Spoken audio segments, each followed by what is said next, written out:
Heavy is the head that has to manage all of this. Hey everyone, welcome back to my channel. We're now incentivized to buy what we already buy. Fumbling through college had me building. I also got some done on the other side. And that was right around, I would say, May, maybe, right before renewing the lease for this property. Welcome to the channel, Martha. Thank you for having me here. Oh, I was going to say, I am getting up there and age, I'll tell you what. Bills paid by other people, life was never this good. I had to step back. Hey everyone, welcome back to the channel. So today we're going to talk about home buyers dropping out of the market. Now I'm on Yahoo Finance today, July 23, 2024 at the making of this video. I like to let people know now when I'm making these videos so that they are aware of how up to date this market trend is. And Yahoo Finance article states that Redfin's deals are falling through. Redfin states that deals are falling through in the housing world. Roughly 56,000 home purchases agreed upon were called off last month, which translates to almost 15% of homes under contract at the time, the highest percentage of any June on record, according to Redfin. Now, what does 56,000 call-offs in the housing market actually mean?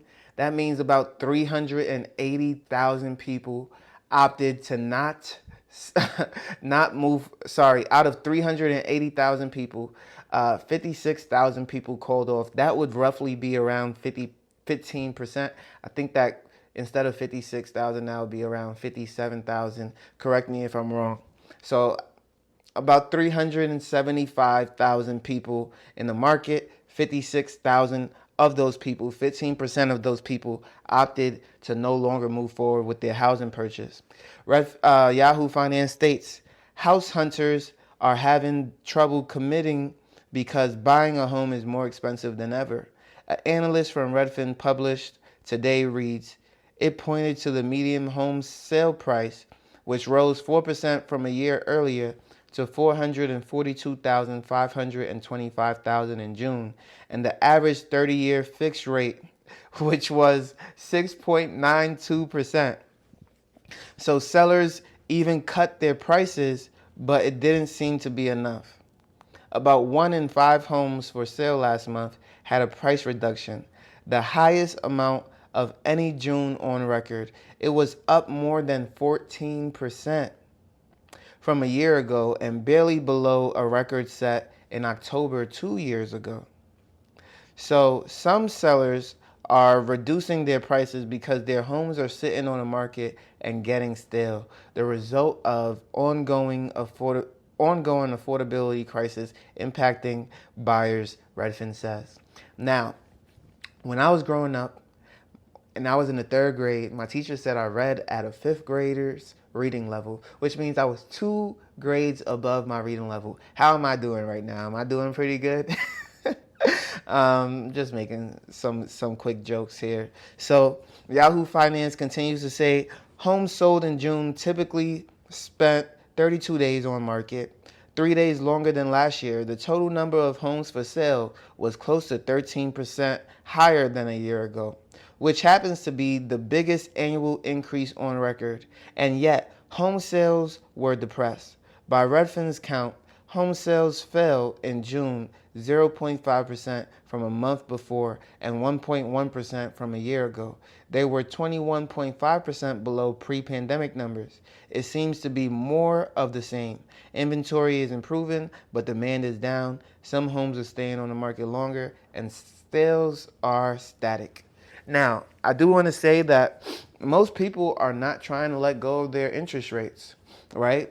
So sales are down because there's also not enough houses on the market. Like, nobody wants to give up the best, the biggest and best and beautiful homes, right? And because of that, you're seeing less of the best on the market. You're seeing less of the best properties on the market. And if someone is going to give up and sell their quote unquote dream home, they need another dream to latch onto. They need something else of value that is going to make them want to make that step, take that jump. They need something that is going to knock their socks off and say, wow, I need that. This is way better than where I'm at right now, and I can afford it. These metrics are not being hit.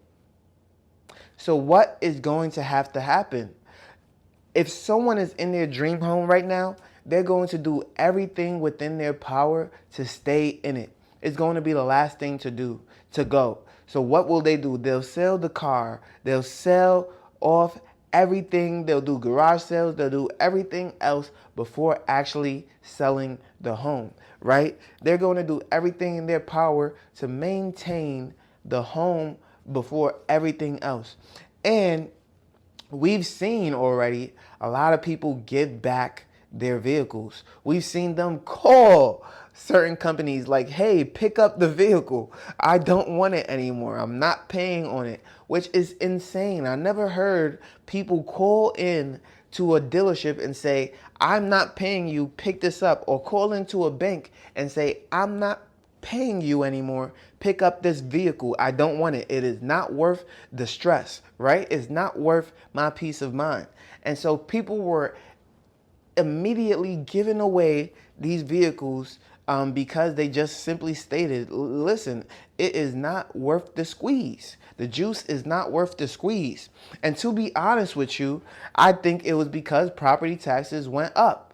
I thought that people would be forced to sell their homes, but instead they had so much extra income because they were spending money on additional cars. They were spending money on 2 cars, 3 cars in their lots. I know a lot of people who have at least 2 cars right now. In fact, I also wanted a second car just in case my car breaks down one day.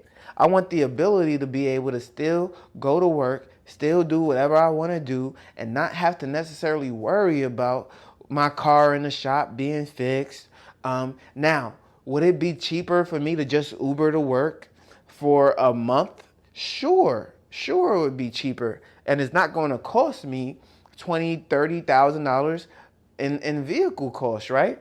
But I don't know. Something about me just doesn't like having to Uber around. I do think that I can find, I wouldn't drive a rinky-dink car anymore. Unfortunately, I don't want to sound bougie or anything, but I do think there's some peace of mind in just having that secondary vehicle. Whatever is in your budget that you can afford, if you're also of the same mindset, you can find a $5,000 car that'll get you from A to B as well. So with that being said, people just had extra income to spare by returning the vehicle, paying off balances. What I just did is I got rid of the PMI on both of my properties, which is going to reduce my mortgage payments by over $100 on 2 properties, right? So I'm just adding that to the principal, but if I truly wanted to, I could take that money and now put it in my savings, put it in my investments. And right now, I'm actually not paying as much as I was on principal. Before, I was paying over $1,000 a month in principal payments. Right now, I've reduced that to maybe $400 at most because I'm trying to save some money so that I can invest in more real estate. But we are in a place where real estate is the most expensive it's ever been. Interest rates are the highest it's ever been. What goes up must come down. That is one thing that I absolutely know. And in the stock market, that seems to be the case. In the real estate market, I have yet to see what is going to happen. I'm just being completely honest with you all. It might go up indefinitely for the rest of my 30-year life. But we expect everything to come down a bit so that the majority of people can afford a home. Because at the end of the day, it's a market, and like anything else, if no one can buy it, then the value can't just keep going up. Nobody can buy it, right? So it has to be affordable to the masses, or else there's no profit to be made. And so if it's the highest it's ever been, and nobody can go out there and afford to buy the property, then it absolutely must come down because it just doesn't make sense financially. And if 15% of people cannot sell their homes and they're already reducing the prices, of course, eventually they're going to drop the prices down to a reasonable level to where people can afford it. Yes, sellers want to maximize their money. Yes, but people also want to be able to afford the home that they live in. And right now, jobs are not offering more. And so in order for someone to afford a brand new home, wages do need to increase in order for people to increase housing prices. Housing prices will come down in the short term because right now wages are stagnant. And that's that. So if you like this video, make sure you leave a like, subscribe to the channel. Let me know down below what you think about the housing market. Do you think it's just going to continue to go up even though nobody can afford it? Or do you think that it's going to go down at some point in time? I'm actually looking at 3 different properties right now. I have yet to pounce on the opportunity because I do see that they're dropping the prices significantly. In fact, the house that I was interested in dropped down by over $15,000.